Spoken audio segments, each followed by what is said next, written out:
না, অ্যাক্টিং এর মধ্যে মানে ন্যাচারাল ভাবটা কিন্তু সবার থাকে না।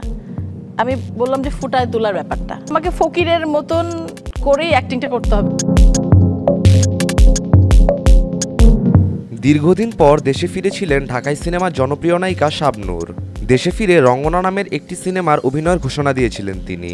পাশাপাশি শোনা যাচ্ছিল চয়নিকা চৌধুরীর পরিচালিত মাতাল হাওয়া সিনেমাতেও অভিনয় করবেন এ নায়িকা।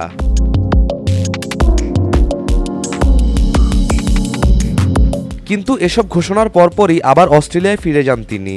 এরপরই শাবনূরকে নিয়ে শুরু হয় নানা ধরনের গুঞ্জন। বিভিন্ন সংবাদ মাধ্যমে খবর বেরোয় নতুন ছবির ঘোষণা দিয়ে গোপনে দেশ ছেড়েছেন ঢালিউড জনপ্রিয় নায়িকা শাবনূর। এবার সেই কথার কড়া জবাব দিলেন নায়িকা নিজেই।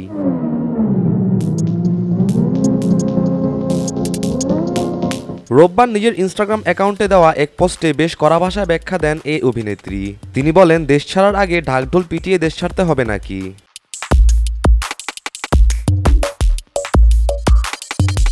নায়িকা জানান, তিনি এবং তার পরিবারের অন্য সদস্যরা স্থায়ীভাবে অস্ট্রেলিয়ায় বসবাস করেন।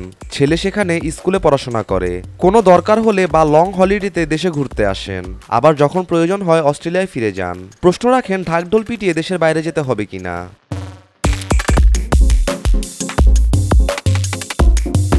তিনি আরও জানান, অস্ট্রেলিয়া ফিরে যাওয়ার কারণ ও সময় নেওয়ার বিষয়ে সিনেমার সাথে সংশ্লিষ্টরা অবগত আছেন। বলেন, আমি সবাইকে বিনীত অনুরোধ করব, আপনারা কোনো গুজবে বা ভুয়া খবরে বিভ্রান্ত হবেন না। কোনো গুরুত্বপূর্ণ বিষয় হলে বা অন্য কোনো সিনেমার আপডেট থাকলে আমি আপনাদের সময় মতো জানাবো।